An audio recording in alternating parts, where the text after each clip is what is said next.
मैं सादिया खालिद आपके सामने फिर से हाजिर हूँ। नाज़रीन, हाल ही में पाकिस्तान में इंतखाबात होके ख़त्म हुए हैं। 78% नौजवान इन इंतखाबात की सूरत में असम्बली में आए हैं। आज ऐसे ही एक नौजवान को हमने अपने प्रोग्राम में दावत दी है। उनसे जानते हैं कि इंतखाबात का उनका ये तजर्बा कैसा रहा और उन्होंने क्या सीखा और वह आवाम को क्या मैसेज देना चाहते हैं। तो आइए उनसे मिलते हैं। अस्सलाम वालेकुम भोला जी, कैसे हैं आप? ਕੀ ਫਰਕ ਆ ਪਹਿਲੇ ਨਾਲੋਂ? क्या हुआ? पहले क्या हुआ था? ਬਸ ਕੀ ਤੁਹਾਨੂੰ ਦਸੀਏ, ਪੈਸੇ ਬੱਚਿਆਂ ਦੇ ਉਜਾੜ ਬੈਠੇ ਆ 14 ਲੱਖ ਰੁਪਈਆ। हाँ, बड़े अफसोस की बात है। वैसे भोला जी, आपको किसने मशवरा दिया था इलेक्शन में हिस्सा लेने का? ਯਾਰਾਂ ਵੇਲੀਆਂ ਕਿਹਾ ਸੀ ਕਿ ਇਲੈਕਸ਼ਨ ਤੇ ਖਲੋ ਜਾ। अच्छा। ਮੈਂ ਉਹਨਾਂ ਨੂੰ ਕਿਹਾ ਸੀ ਮੈਂ ਘਰ ਵੀ ਆਰਾਮ ਨਾਲ ਹੀ ਖਲੋਤਾ। मुझे एक बात बताएं, कितना पैसा लग गया? 13 ਲੱਖ ਰੁਪਈਆ ਕੋ 14 ਦੇ ਕਰੀਬ ਲੱਗਾ। ओए होए, इतना पैसा कहाँ लगा दिया? ਕਾਕੀ ਤੈਨੂੰ ਕੀ ਪਤਾ ਇਲੈਕਸ਼ਨਾਂ ਦੇ ਕੀ ਖਰਚੇ ਹੁੰਦੇ ਆ? क्या क्या खर्चे होते हैं? ਵੋਟ ਮੈਨੂੰ 6 ਪਏ ਹੀ। ਚਾਹ ਵਾਲਾ ਮੇਰੇ ਕੋਲ 25,000 ਚਾਹਾਂ ਦੇ ਪੈਸੇ ਲੈ ਗਏ। इतनी चाय? आप इतनी चाय पी गए इलेक्शन ਮੈਂ में? ਨਹੀਂ ਪੀਤੇ ਕਾਕੀ, ਉਹ ਚਾਹਾਂ ਮੇਰੇ ਕੋਲ ਪੀਂਦੇ ਨੇ, ਵੋਟ ਪਰਲਿਆਂ ਨੂੰ ਪਾਉਂਦੇ ਨੇ। हाँ। ਬਿਰਿਆਨੀਆਂ ਸਾਡੀਆਂ ਤੇ ਜਿੱਤ ਦੂਸਰੇ गए। ओए होए। अच्छा, मुझे एक बात बताएं, आपको इलेक्शन में खड़े होने का मशवरा किसने दिया था भोला जी? बस शरीका आख्या खलो भोलिया तेरा ना होगा। अच्छा। ना तो होया नहीं, उजाड़ा हो गया मेरा। हाय भोला जी, मुझे एक बात बताएं, कौन से शरीक हैं? बस काकी ते पिंडा च हुंदे आ शरीक। अगर मैं इलेक्शन ना खलोंदा उन्हें मैनू हलकाया कुत्ता पवा देना सी। हाय हाय। खज्जल होना जरूर करना सी मैनू। ਸ਼ਰੀਕ ਲਾਏ ਲੀਕ ਭੱਜੇ ਜਿੱਥੋਂ ਤੀਕ ਹੈ। तो पर जब ਤੁਹਾਨੂੰ पता सी शरीक ਜਿਹੜੇ ਨੇ ਤੁਹਾਨੂੰ हमेशा बेड़ा ही गर्क करेंगे, तो आपने उनकी बात मानी क्यों? गलती हो गई मेरे को। अच्छा, मुझे कमेटियां पा के पैसे जोड़े सी, सारे इलेक्शन ते जाया हो गए। अफसोस हो रहा है नाज़रीन, वैसे मुझे भोला जी के ऊपर। भोला जी, मुझे एक बात बताएं, किस पार्टी की तरफ से इलेक्शन लड़ रहे थे आप? मैं किसी पार्टी वालों नहीं लड़िया, मैं अपने गोर गर्दन ते लड़िया। नहीं। पहले मैं महल्ले च लड़िया, हाँ जी। फिर ताड़ी भरजाई ना लड़िया, फिर मैं इलेक्शन। मेरे पूछने का मतलब ये है कि कौन सी सियासी पार्टी की तरफ से आपने ये इलेक्शन? पार्टी में किसी वालों भी नहीं सा। अच्छा, आप आजाद मैं उम्मीदवार शौकिया थे? लड़िया आजाद। अच्छा। मैं शुरू तो ही आजाद हूं। अच्छा। आज ਹੁਣ ਬੱਚੇ ਬੁੱਚੇ ਹੋ ਗਏ ਨੇ ਤੇ ਮੈਂ 3 ਮਹੀਨੇ ਘਰ ਹੀ ਨਹੀਂ ਸੌਂਦਾ ਮੈਂ ਬੜਾ। अच्छा, मुझे बताएं भोला जी, आपको इंतखाबी निशान क्या मिला था? ਤੁਹਾਡੀ ਨਿਸ਼ਾਨ 3-4 ਸਨ ਮੇਰੇ। क्या? ਉਹ ਤੋਂ ਹੀ ਆ ਕੇ ਤੇ ਕੰਮ ਖਰਾਬ ਹੋ ਗਿਆ। 3-4? ਹਾਈ वो अच्छा, कौन से? ਪਹਿਲਾ ਮੇਰਾ ਇੰਤਖਾਬੀ ਨਿਸ਼ਾਨ ਸੀ ਗੋਭੀ। ਫਿਰ ਇਹਨਾਂ ਮੈਨੂੰ ਕੰਬਲ ਦੇ ਦਿੱਤਾ ਇੰਤਖਾਬੀ ਨਿਸ਼ਾਨ। ਮੈਂ ਖੁਸ਼ ਹੋ ਗਿਆ, ਮੈਂ ਕਿਹਾ ਚਲੋ ਠੰਡ ਦੇ ਉੱਤੇ ਲੈ ਕੇ ਖਾਓ।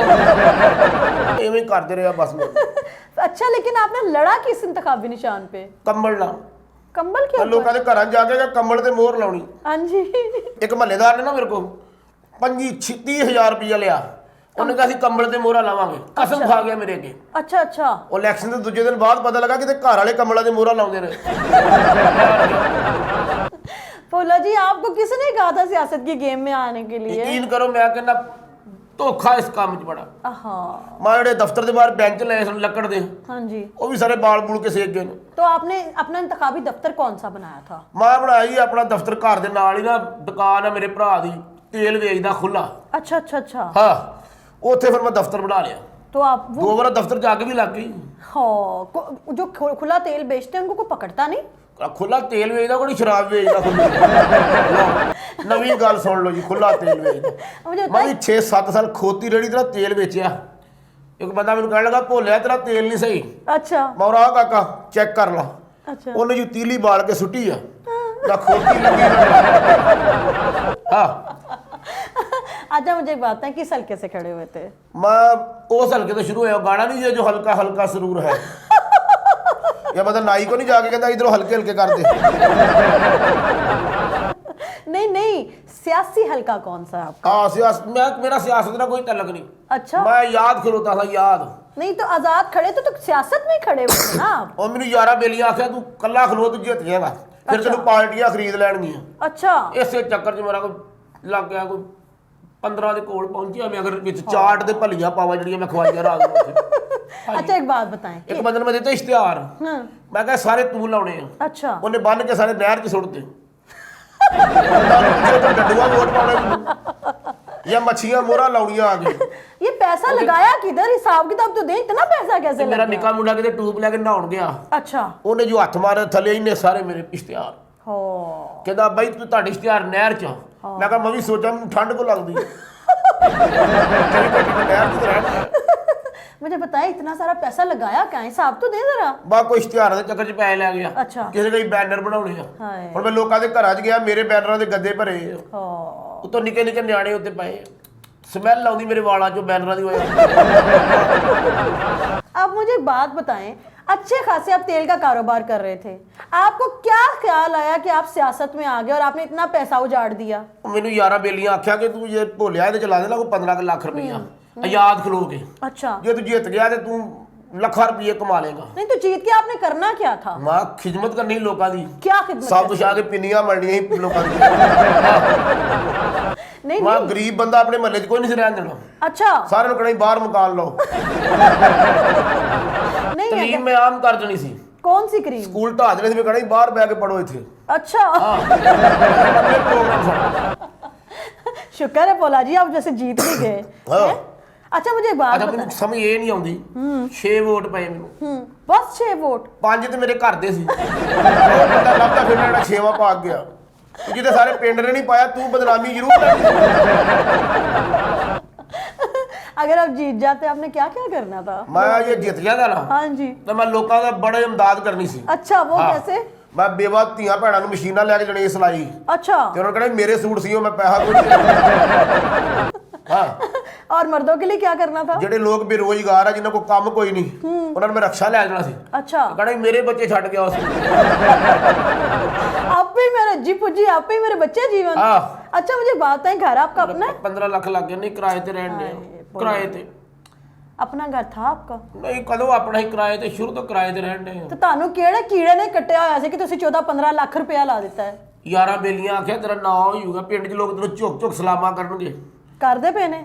ਕੋਈ ਵੀ ਨਹੀਂ ਕਰਦਾ ਮੈਂ ਕੱਲ ਸੜਕ ਤੇ ਖਲੋਤਾ ਇੱਕ ਬੰਦਾ ਮੇਰੇ ਤੋਂ ਛਿੱਟਾ ਪਾ ਕੇ ਲੰਘ ਗਿਆ ਭੋਲਾ ਜੀ ਮਹੱਲੇ ਦੇ ਵਿੱਚ ਵੀ ਦੁੱਖ ਵੇਖਣਾ ਦੁੱਖ ਕਿਹੜਾ ਇੱਕ ਮੇਰੇ ਅੰਦਰ ਦਾ- ਮੇਰੇ ਸਾਹਮਣੇ ਨਾਲ ਦੇ ਨੇ ਚੌਲ ਵੰਡੇ ਅੱਛਾ ਮੈਨੂੰ ਨਹੀਂ ਕਿਹਾ ਭੋਲਿਆ ਤੂੰ ਵੀ ਲੈ ਲੈ ਹਾਏ ਮੈਂ ਇਲੈਕਸ਼ਨਾਂ ਦੇ ਘਰਾਂ 'ਚ ਚੌਲ ਬਜਾਏ ਆ ਭੋਲਾ ਜੀ ਮੈਨੂੰ ਇੱਕ ਗੱਲ ਦੱਸੋ ਕਿਸ ਵਜ੍ਹਾ ਤੋਂ ਤੁਸੀਂ ਇੰਨਾ ਪੈਸਾ ਲਾਇਆ ਕਿਹੜੀ ਚੀਜ਼ ਤੁਹਾਨੂੰ ਮਜਬੂਰ ਕਰ ਰਹੀ ਹੈ? ਇੱਜ਼ਤ ਦੀ ਖਾਤਰ ਨਾਂ ਦੀ ਖਾਤਰ ਮੈਂ ਕਿਹਾ ਮੇਰਾ ਨਾਂ ਹੋਏਗਾ ਲੋਕ ਸਲਾਮਾਂ ਕਰਨਗੇ ਮੈਨੂੰ ਪਰ ਮੈਂ ਹਾਰ ਗਿਆ तो लोग आपको पहले सलाम नहीं करते थे?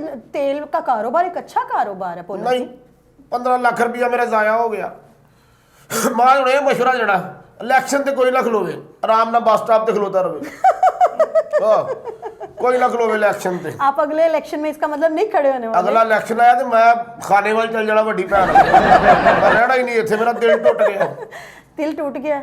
हाँ। अगली बार खुद वोट देंगे? ਮੈਂ ਕਸਮੇ ਆਪਣੀ ਮਸ਼ੂਕ ਤੇ ਕਦੀ ਆਨਾ ਨਹੀਂ ਸੀ ਲਾਇਆ ਹਾਏ। ਬਲਕਿ ਉਹਨੇ ਬਿਰਿਆਨੀ ਮੰਗਾਉਣੀ ਵਿੱਚੋਂ ਮੈਂ ਬੋਟੀਆਂ ਖਾ ਲੈਣੀਆਂ हाय 15 ਲੱਖ ਲਵਾਤਾ ਮੈਂ ਸਾਈਕਲ ਸੀ ਮੇਰਾ ਉਹ ਵੀ ਵਿਕ ਗਿਆ अच्छा मुझे ਕੰਮ बात ਤੇ ਜਾਣ ਤੋਂ ਬੈਠਾ ਮੈਂ हाय। ਕੀ ਜੀ ਤੁਹਾਡੇ ਚੈਨਲ ਤੇ ਹੋਵੇ ਇਹਨਾਂ ਯਾਤੀ ਬਹੁਤ ਹੋਈ बहुत वाकई ज्यादा ਘਰ ਮੇਰੇ ਦੀ ਬੱਤੀ ਕੱਟੀ ਆ अच्छा ਉਹ ਨਾਲ ਦੇ ਘਰ ਬਲਬ ਬਲਦਾ ਤੇ ਅਸੀਂ ਸਕੂਲ ਨਾਲ ਸੌਂਦੇ ਆ ਨਹੀਂ ਘਰ 'ਚ ਤੁਹਾਡੇ ਬੱਤੀ ਨਹੀਂ ਘਰ ਆਪਣਾ ਨਹੀਂ ਤੇ 14-15 ਲੱਖ ਤੁਸੀਂ ਕਿੱਧਰੋਂ ਲੈ ਕੇ ਆਏ? ਬੇਲੀਆਂ ਦੇ ਕਹਿਣ ਤੇ ਆਂਦੇ ਤੇਰਾ ਨਾਂ ਆਯੂ ਭੋਲੇ ਨਾਂ ਤੇ ਮੇਰਾ ਹੋਇਆ ਨਹੀਂ ਉਲਟਾ ਮੈਂ ਫਨਾਹ ਹੋ ਗਿਆ कर्जा उठाया आपने? ਇੱਕ ਕਰਜ਼ਾ ਚੁੱਕਿਆ ਮੈਂ हाँ ਮੈਂ ਕਸਮਾਂ ਮੈਂ ਚੁੱਕੀਆਂ ਕਰਜ਼ਾ ਮੈਂ ਚੁੱਕਿਆ ਹੁਣ ਮੇਰਾ ਦਿਲ ਕਰਦਾ ਨਾਲ ਦੇ ਦੀ ਕੋਈ ਸ਼ਾਇਦ ਚੁੱਕ ਕੇ ਦੇ आपके पास बिजली नहीं है, तेल नहीं है, घर नहीं है, ਕੁਛ ਵੀ ਨਹੀਂ ਮੇਰੇ ਕੋਲ पैसा कहाँ से आया ये 14-15 लाख रुपया? ਇਹ ਮੈਂ ਸਾਲੇ ਕੋ ਪੈਸੇ ਚੁੱਕੇ ਦੋਸਤਾਂ ਕੋ ਚੁੱਕੇ बड़ी मुश्किल मैं कहा जित गया तो चलो डबल हो जाएंगे। कौन सी ऐसी इज्जत लेना चाहे थे जो आपने इतना कर्जा उठा के अपनी जिंदगी को जो है वो मजीद तंग कर लिया? मैं वेख्या कि साडी बस्कीना दी ये कोई नहीं तीए दी उन्हें ਜਿਹੜੇ ਇਲੈਕਸ਼ਨ ਲੜਦੇ ਆ ਜਿਹੜੇ ਵੱਡੀਆਂ ਗੱਡੀਆਂ ਤੇ ਫਿਰਦੇ ਆ ਲੋਕਾਂ ਦੇ ਕੰਮ-ਕੁਮ ਕਰਦੇ ਕੰਮ ਆਉਂਦੇ ਆ ਲੋਕ ਉਹਨਾਂ ਨੂੰ ਝੁਕ-ਝੁਕ ਸਲਾਮਾਂ ਕਰਦੇ ਆ ਇਸ ਲਈ ਫਿਰ ਮੈਂ ਕਹਾਂ ਇਲੈਕਸ਼ਨ ਲੜੋ। जी ऐसा नहीं होता, आपकी अपनी आप अपना कारोबार कर रहे थे, आपकी अपनी इज्जत भी तो थी ना। गलती हो गई मेरे को। ओहो अच्छा मुझे बताएं अब आपने इतनी मेहनत ਨਾਲ ਦੇ ਮੈਂ ਕੱਲ ਮੋਟਰ ਖੋਲੀ अच्छा ਹੁਣ ਦਾ ਬਾਬਾ ਜਾਗ ਪਿਆ अच्छा ਆਂਦਾ ਚੋਰੀ ਕਰਨ ਦੇ ਆ ਮੈਂ ਕਹਿੰਦੇ ਵੇਖ ਲਈ ਤੇ ਮੇਰੇ ਮੋਢੇ ਤੇ ਰਖਾ ਦੇ ਕੀ ਕਰਾਂ ਮੈਂ ਕਿਹੜੇ ਪਾਸੇ ਜਾਵਾਂ। ਤੁਸੀਂ ਮੈਨੂੰ ਇਹ ਦੱਸੋ आपने सियासत में हिस्सा लिया इलेक्शन ਸਿਆਸਤ ਦਾ ਤਾਂ ਮੈਨੂੰ ਪਤਾ ਹੀ ਨਹੀਂ तो फिर ਮੈਂ ਤਾਂ ਅਜੇ ਤੱਕ ਜ਼ਿੰਦਗੀ 'ਚ ਵੋਟ ਨਹੀਂ ਪਾਇਆ तो इलेक्शन कैसे लड़े आप? ਮੈਂ ਬਾ ਇੱਜ਼ਤ ਦੀ ਖਾਤਰ ਲੜਿਆ मैं 3 बार ना पहले संडे ना लड़िया था। इज्जत की खातिर लोग कुक्कड़ लड़ाते हैं, कुत्ते लड़ाते हैं, इज्जत की खातिर लोग आपस में लड़ते हैं, इलेक्शन कौन लड़ता है? मैं कहना गरीब बंदे को पैसे आ जान ना सिस्टम खराब कर दिंदा जी। अच्छा ਕੁੱਤਿਆਂ ਦੀ ਦੌੜ 'ਚ ਚੀਫ ਗੈਸਟ ਬਣ ਕੇ ਬੈਠਾ ਬੋਸਕੀ ਦੇ ਸੂਟ ਨੂੰ ਨੀਲ ਦੇ ਕੇ ਪਾਉਣ ਲੱਗ ਪਿਆ ਖੁਸ਼ਬੂ ਵਾਲਾ ਫੁੰਬਾ ਇੱਥੇ ਪੈਰ ਚ ਲਾਏਗਾ ਇੱਥੋਂ ਖੁਸ਼ਬੂ ਤਾਂ ਨੂੰ ਜੜੂਗੀ ਦੱਸਾਂ ਮੇਰਾ ਵੀ ਇਹੀ ਸਾਫ ਹੈ। अच्छा मुझे ये बताएं कि आपको ਆ ਸਾਡੇ ਨੁੱਕਰ ਦੇ ਦੇਸੀ ਘਿਓ ਵਾਲੀ ਦੁਕਾਨ अच्छा ਯਾਰ 30 ਰੁਪਏ ਦਾ ਦੇਸੀ ਘਿਓ ਦੇ ਦਿਓ अच्छा ਉਹ ਖਿੱਚ ਕੇ ਚਮਚਾ ਮੇਰੇ ਹੱਥ ਤੇ ਮਾਰਿਆ मैं सुन तो मैं क्या एक नंबर पैक कर दे।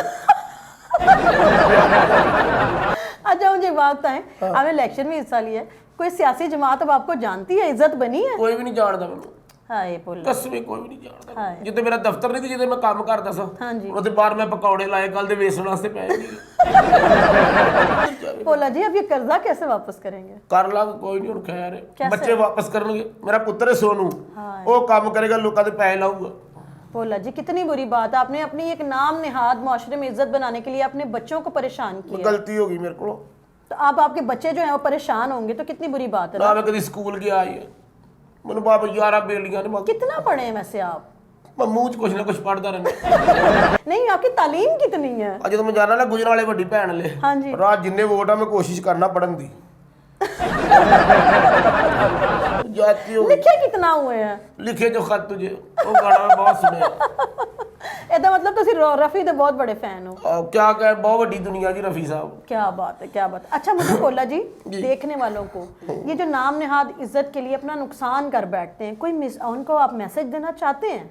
ਮੈਸੇਜ ਮੇਰਾ ਇਹ ਹੈ ਭਰਾਵਾਂ ਵਾਸਤੇ, ਬੇਲੀਆਂ ਵਾਸਤੇ, ਕਿ ਜੇ ਤੁਸੀਂ ਇਲੈਕਸ਼ਨ ਤੇ ਖਲੋਂਦੇ ਹੋ ਤੇ ਕੋਈ ਕੰਮ ਕਰੋ, ਕੋਈ ਜਿਹੜੇ ਗਰੀਬ ਆਦਮੀ, ਜਿਹੜੇ ਵੱਡੇ ਤਬਕਾ, ਛੋਟਾ ਤਬਕਾ, ਇਹਨਾਂ ਨੂੰ ਕੋਈ ਸਕੂਨ ਪਹੁੰਚਾਓ।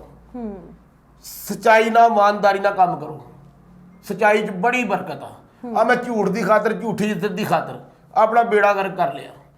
ਉਹ ਇਲੈਕਸ਼ਨ ਲੜੇ ਜਿਹਦਾ ਰਾਈਟ ਆ, ਜਿਹਦਾ ਹੱਕ ਬਣਦਾ, ਜਿਹਦਾ ਨਹੀਂ ਹੱਕ ਬਣਦਾ, ਮੇਰੇ ਵੱਲ ਬਿਲਕੁਲ ਇਸ ਕੰਮ 'ਚ ਹਿੱਸਾ ਨਾ ਲਵੇ। बिल्कुल सही बात है। चुप करके तेल का काम करे। अच्छा भोला जी मुझे लास्ट में एक बात बताइएगा, ये जो हमारे सियासतदान हैं जो आपकी तरह बिल्कुल पढ़े लिखे नहीं हैं लेकिन वो सियासत की मसनदों पे बैठे हुए हैं, आपको क्या लगता है कि उनको वोट देना चाहिए आवाम को? ਇੰਨੀਆਂ ਗੱਲਾਂ ਦਾ ਮੈਨੂੰ ਪਤਾ ਨਹੀਂ, ਮੈਂ ਸਿੱਧਾ ਜਿਹਾ ਆਦਮੀ ਹਾਂ। ਮੈਂ ਇਹ ਹੀ ਕਹਾਂਗਾ ਕਿ ਪੜ੍ਹੇ ਹੋ ਜਾਂ ਨਹੀਂ ਪੜ੍ਹੇ, ਦਿਲ ਸਾਫ਼ ਕਰਕੇ ਕੰਮ ਕਰੋ, ਬਰਕਤ ਪੈ ਜਾਊਗੀ ਬਸ। ਹੋਰ ਮੈਂ ਕੀ ਕਹਿਣਾ। बहुत शुक्रिया भोला जी, अल्लाह आपके मसले मसाइल हल करे। जी नाजरीन, ये थे भोला जी। मुआशरे में नाम नहाद इज्जत बनाने के लिए उन्होंने न सिर्फ खुद को मुसीबत में डाला बल्कि अपनी औलाद को भी मुसीबत में डाल दिया। सोचने की बात यह है कि आखिर मुआशरती रवैये किस हद तक हम पर असरअंदाज होते हैं कि उनको मीटअप करने के लिए लोगों को अपनी ज़िंदगियाँ त्यागनी पड़ती हैं। और सियासतदानों के लिए सोचने की बात यह है कि वो सियासत को इबादत कब समझना शुरू करेंगे। आज के बदतमीजियों से सादिया खालिद को इजाज़त दीजिए, मिलते हैं अगले प्रोग्राम में, तब तक के लिए अल्लाह हाफ़िज़।